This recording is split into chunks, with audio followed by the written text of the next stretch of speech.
Which reminds me, if you haven't seen the video from Wednesday, go check it out right now or after this. Now, I love stories that have to do with horror stories origins, like Mike Myers or like Jason. Make sure to share this around to all your friends, family, and social medias, and let's get this up to at least 61 or 60 likes. That would suffice. Now, without any further ado, as of now, it's time to slip into a crazy mind, that's not our own. Let's go.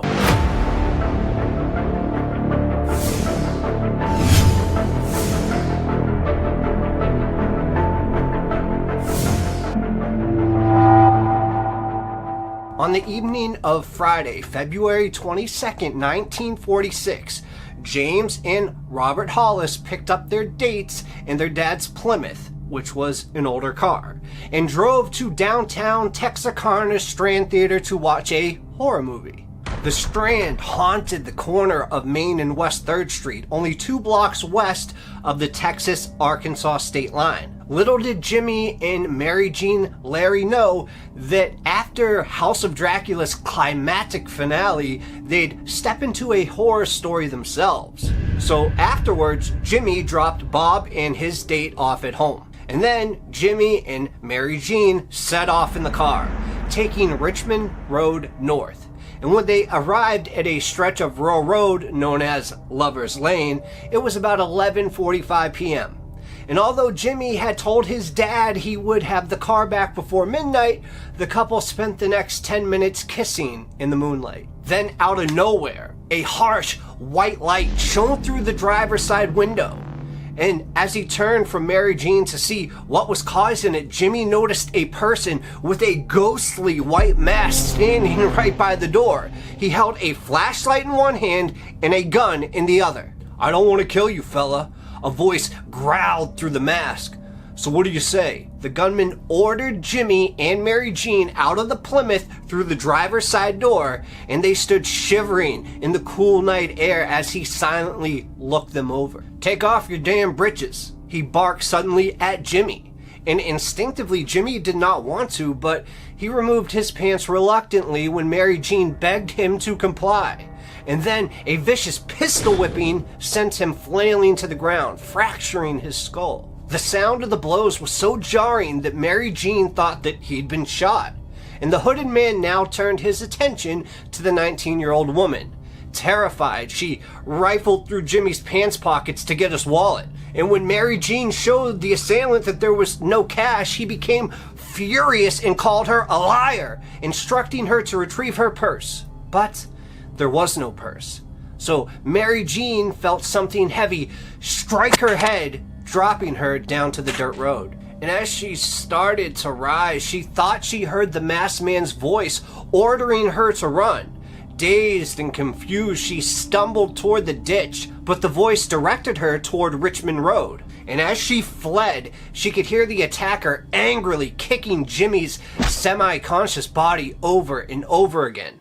Staggering along the dirt road, she came upon an old model car parked facing the Plymouth. Desperate for help, she stopped to just peer inside, but it was empty. And the frightened teen had only just resumed running when all of a sudden the hooded figure intercepted her out of nowhere, and he asked her why she was running. Mary Jean, confused, replied, "Because I thought you told me to." And then he slammed the weapon against her once more, sending her out sprawling. Then, climbing on top of her, he pinned her to the ground.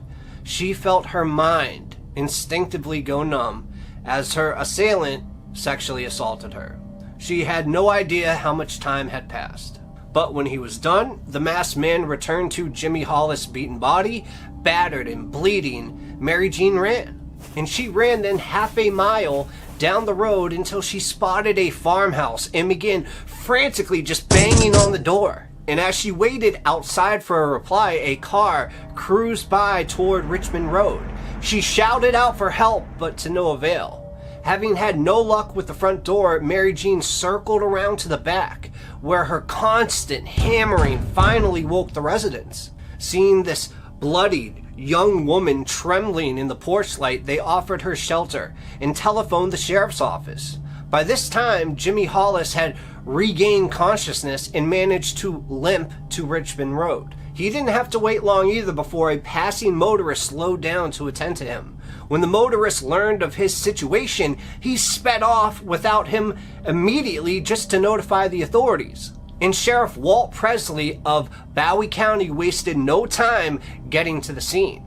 He attempted to interview both Mary and Jimmy, but Jimmy kept slipping in and out of unconsciousness. Sheriff Presley made it his priority to get the victims of the attack to Texarkana Hospital. Jimmy was in critical condition, having suffered from multiple skull fractures which needed medical attention, and Mary Jean had a lacerated scalp that required stitches. Presley then turned his attention back to the crime scene, where investigators found the Plymouth car, Jimmy's pants, and the bloodied section of road where he had been viciously beaten. No other cars were present at the spot, and eventually Presley managed to speak with James and Mary when they awoke. Sheriff Presley hypothesized that the offender had fled north to Richmond Road. Both victims described a 6-foot-tall, masked man, and Jimmy thought he was white, and Mary Jean said that he was black, yet Sheriff Presley never commented publicly on the description. Hollis survived with medical treatment and nightmares, while Mary Jean moved away to Oklahoma and never returned. Then, on a rainy March morning in Texarkana, a driver approached an Oldsmobile near Richmond Road to help the stranded occupants. He looked through the glass to find 2 corpses, and they were caked in blood. So Sheriff Presley and Jackson Neely Runnels, who was the chief of police, arrived soon after. They identified the bodies of Richard Griffin, 29, and 17-year-old Polly Ann Moore in the rear of the vehicle. Moore was lying prone on a blanket covering the back seat with a gunshot wound to the back of her head. Beside her, her purse was open and empty. Griffin had been executed in a similar fashion, his body kneeling on the floor between the front and back seats, and his head resting on overlapping hands. Both victims were fully clothed. Like Moore's purse, Griffin's outturned pant pockets were a clear sign of robbery gone wrong. A wide pool of blood outside the vehicle, 20 feet away in the dirt, showed that they had not been killed inside the car, but rather shot to death in a brazen, open slaughter. Whoever had committed this terrible act then callously stuffed their bodies into the back of the Oldsmobile. And before police could even intervene, onlookers descended upon the scene like scavenging vultures, trampling over potential evidence like tire tracks and footprints without any regard for the consequence. At the time, it was common practice to avoid publicly referencing any sexual assault that may have occurred with Polly Ann Moore, but memos circulated among the Texas Rangers confirmed that she had indeed been sexually assaulted as well. And before daybreak on April 14th, the mass killer made another kill. But G.H. Weaver and his family didn't know that when they drove past the body of a young man lying motionless on the north shoulder of North Park Road towards Prescott, until sunrise actually revealed what had happened. Investigating officers deduced that he had been shot in the right hand, and then in the left side of the face, and finally twice more, in the back of his left shoulder and head. Nearby, Sheriff Presley stumbled on an address book, which he pocketed without telling anyone. 16-year-old James Paul Martin had gone to Texarkana on Friday and asked 15-year-old friend Betty Jo Booker, a saxophonist in the Rhythmaires Jazz Ensemble, for a date later that evening. And she reluctantly agreed, and they left a VFW dance at 1:30 to 2 a.m. But when James's bullet-ridden body was found lying on North Park Road, police and volunteers frantically searched for Betty Jo. James Martin's car was missing, so his friends concluded that if they found one, they'd find the other. Betty Jo Booker's body was discovered behind a tree on Morris Lane around noon.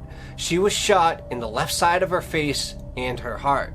Surprisingly, she was 2 miles away from Martin's body. And that's when Mystery Files came in and said, "Are you guys having fun yet? Has Hell Month not entertained you? Well, if it has at all, given you the slimmest glimpse of a smile or grin, please feel free to hit the like button and subscribe right now. Not to mention to share it to all of your friends. Also, do you guys know what movie I'm referencing yet?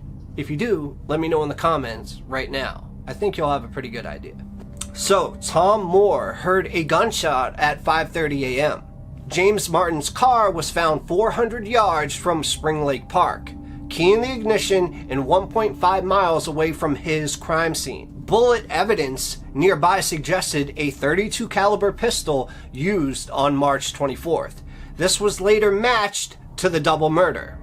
The weapon in both cases was strongly suspected to be a .32 Colt semi-automatic handgun. Furthermore, a latent fingerprint recovered from the steering wheel was processed at the FBI Dallas lab and found to belong to neither of the victims, nor the owner of the vehicle, which was James's father. So could that have been the killer?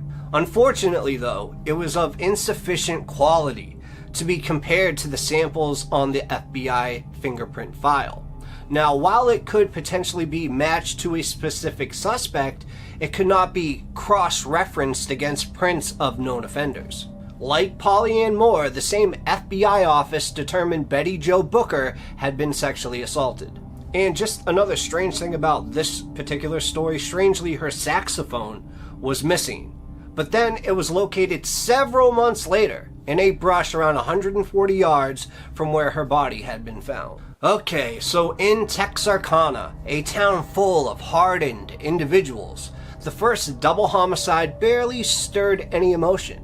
However, as it became obvious that the same killer was behind the Martin Booker tragedy, fear ran rampant throughout the community. The stores were not able to provide enough guns, ammo, and security systems to meet the high demand.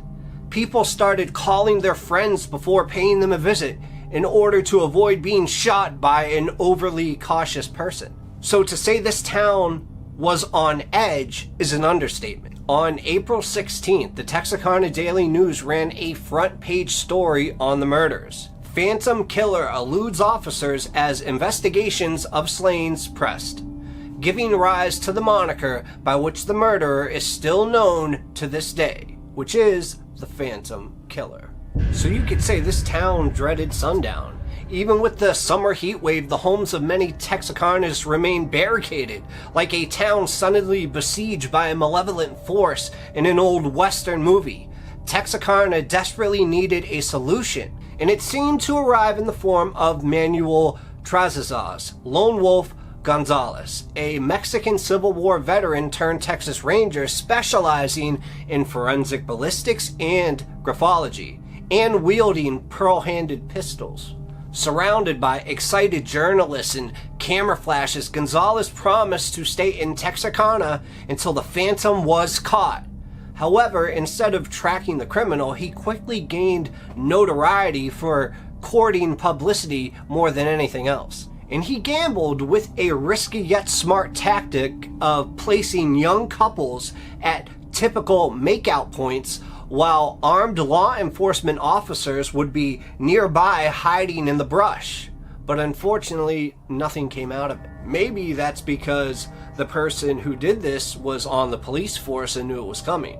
But that's just one theory. Then in August, Gonzalez sent out a conveniently confidential memo taking himself and his company of Texas Rangers away from Texarkana, as there hadn't been any attack similar to that of the Phantoms in 3 months. The last had occurred at 8:30 p.m. on the night of Friday, May 3rd, at a rural property 10 miles northeast of Texarkana.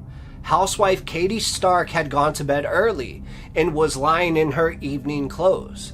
The farmhouse interior darkened by the moonless light. And in the living room, her husband Virgil was resting his sore back while thumbing through the Texarkana Gazette and listening to the radio. Suddenly, a strange noise came from the outside. Katie asked her husband to turn down the radio, but was answered by shattering glass. Thinking Virgil had dropped something, she hopped out of bed and hurried into the living room. Virgil stood up from his armchair, a look of shock and fear on his face before falling back into his seat, leaking blood. He had been shot right through the window.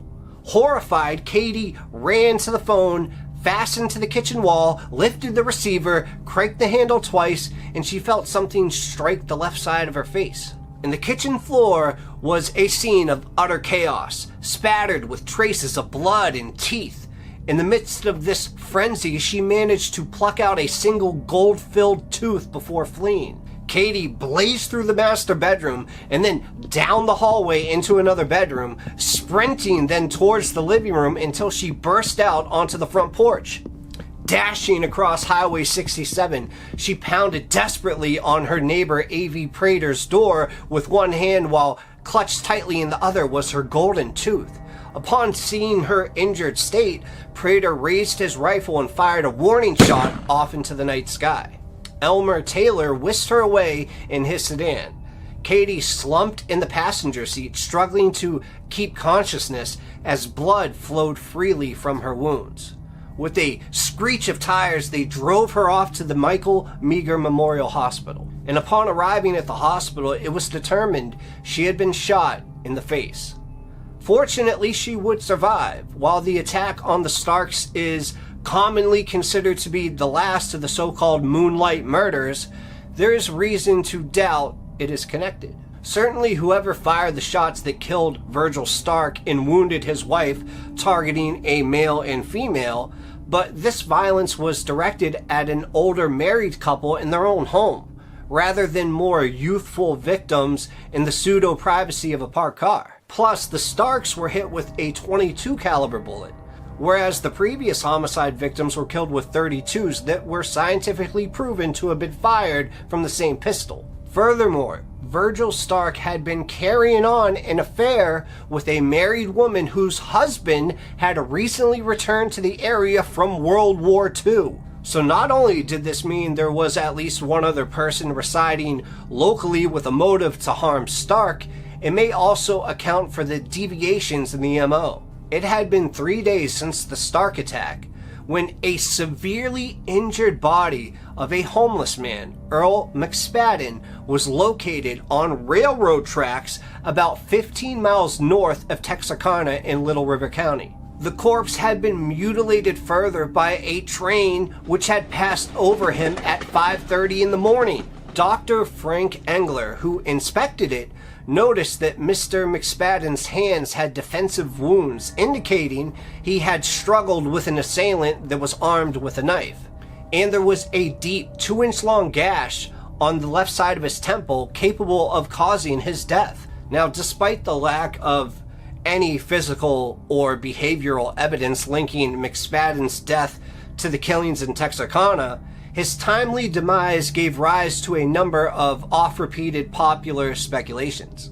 In one scenario, McSpadden was the Phantom Killer himself, who, racked with guilt, decided to put an end to his miserable existence. Another theory holds that he was the Phantom's last victim, murdered either because he knew too much or as an elaborate means for the gunman to fake his own death.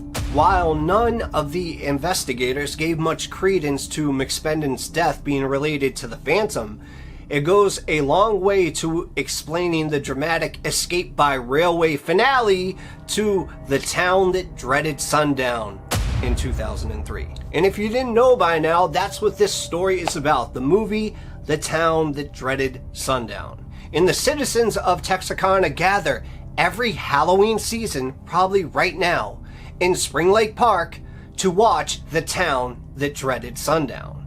And while it is not impossible that the Phantom Killer is among them, even if he was as young as 18 in 1946, he would be more than 90 years old today, but it's possible that he's still there with them. Please give this a like, I'm telling you, but that's all I got for you guys today. I really hope you enjoyed it, and I'll see you next time. Cheers.